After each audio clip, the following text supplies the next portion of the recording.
Je m'appelle Louis et j'ai 24 ans. Je suis né et j'ai grandi à Versailles. Je suis allé au lycée Hoche. Je me suis fait de bons amis et la plupart de nos conversations tournaient autour de deux sujets, la finance et les jeux vidéo. Il y a bien un troisième sujet, mais je vous laisse deviner ce que c'est. Quand j'ai eu mon bac, j'ai fait mes études supérieures à Schema Business School, au pôle universitaire Léonard de Vinci à La Défense. Je préparais un master en finance. Mon école organisait tous les ans un salon de recrutement en interne. Il y avait les grandes banques d'investissement françaises. J'ai bien sûr postulé à tous ces établissements, mais sans grande conviction. Je voulais intégrer la banque qui pour moi était la meilleure de la planète, Goldman Sachs. Je leur ai envoyé un CV et une lettre de motivation en espérant au moins une réponse. Quelques jours après, je reçois un SMS pour un Skype avec un recruteur de Goldman à Londres. J'accepte bien sûr avec enthousiasme. Le recruteur me pose des questions sur ma motivation à les rejoindre. Why do you want to join us? Je lui réponds, Goldman est numéro 1 de la planète et je postulais pour un poste de trader. Quelques jours après, je reçois un mail m'indiquant que j'étais éligible pour le stage d'été qui dure 10 semaines. Je devais me rendre à Londres. Si je passais ce stage avec succès, je pourrais être embauché. Nous étions 75 stagiaires et le plus flippant était les séances publiques. Une séance publique était une séance de questions-réponses. Tous les jours, pendant 1 heure, un associé balayait du regard son auditoire et posait des questions à l'un d'entre nous. Par exemple, c'est quoi le risque arbitrage? Combien vaut l'action Microsoft à la clôture hier? C'était un vrai tir de barrage. Je vous passe les détails. À l'issue des 10 semaines, je rentre en France, bien éprouvé, je l'avoue. Quelques jours plus tard, je descends prendre mon courrier et je reconnais sur une lettre le fameux logo bleu. Je remonte dans mon studio, ne sachant pas si je vais ouvrir la lettre maintenant ou plus tard. Mon cœur bat la chamade. Je suis de nature impatiente et je décide donc d'ouvrir la lettre. Je commence à la parcourir et là je ne sais pas si vous réagissez comme moi de temps en temps, mais quand je lis la phrase « Your application is successful », je ne lis pas « successful » mais « unsuccessful ». Je repose la lettre et me dis « bon tant pis ». J'ai tout d'un coup une sensation bizarre.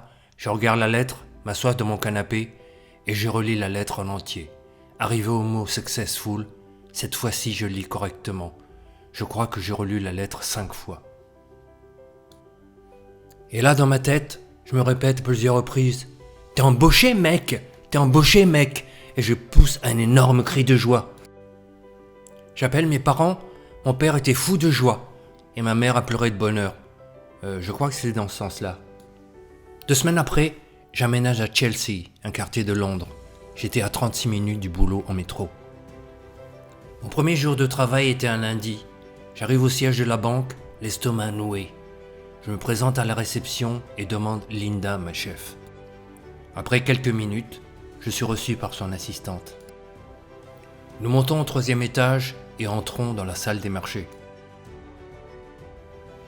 Ma première sensation était un mélange de joie et d'appréhension. On se dirige vers mon desk. Mon desk gère l'activité US Equities. J'ai 2 écrans d'ordinateur et bien sûr une platine. Les gens à côté de moi me disent bonjour sans vraiment me calculer. Je m'assois à mon poste et allume mes écrans.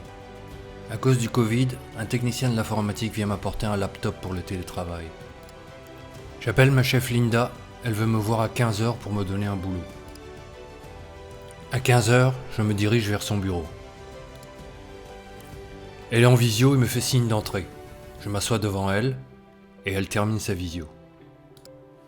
Tout en buvant un café, elle me dit « J'ai une première mission pour toi. Je veux que tu surveilles le pré-marché et le post-marché du Nasdaq. Ensuite, tu feras 2 mails par jour à toute la salle sur les opportunités de trading. Un pour le pré-marché, un autre sur le post-marché. Tu as des questions ? Je réponds non et retourne à mon desk. En salle des marchés, il n'y a que les meilleurs traders qui ont des portefeuilles de position. Quand tu viens d'arriver, on te confie des missions comme celle que je viens d'avoir. Quand j'étais à mon école, nous parlions souvent des ambiances qu'il y a dans les salles de marché. Les traders sont des individualistes et nos chefs se prennent pour des gens supérieurs. Le sachant pertinemment, je ne m'attendais pas à que ça soit à ce point-là. Mes rapports, notamment avec Linda, sont difficiles. Elle est cassante Elle ne supporte pas les analyses approximatives. Son surnom sur le desk est Cruella. Elle aime les dalmatiens.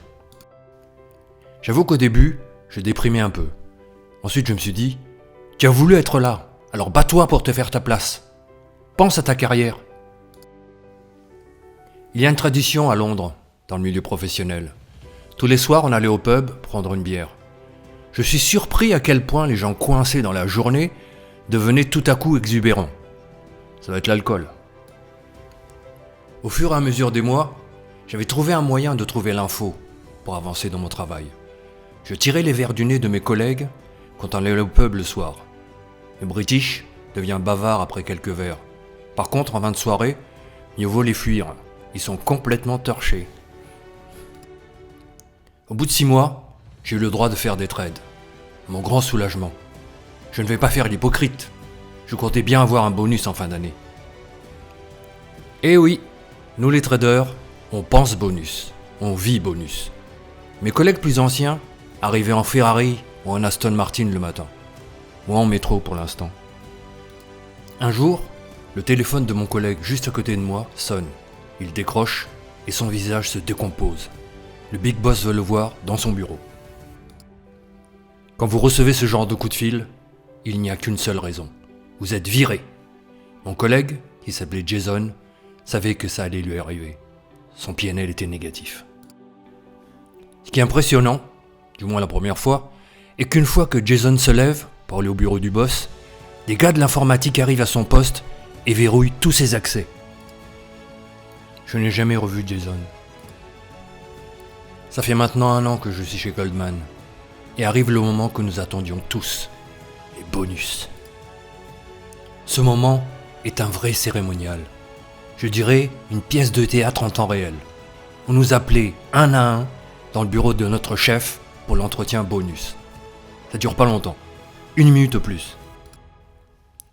À l'expression de leur visage, après l'entretien, le ciel semble leur tomber sur la tête. On ne sait pas s'ils ont eu le bonus qu'ils espéraient. Un de mes collègues me regarde et me dit d'un air énigmatique « Tu sais combien touchent les traders seniors en bonus ?» Je réponds non.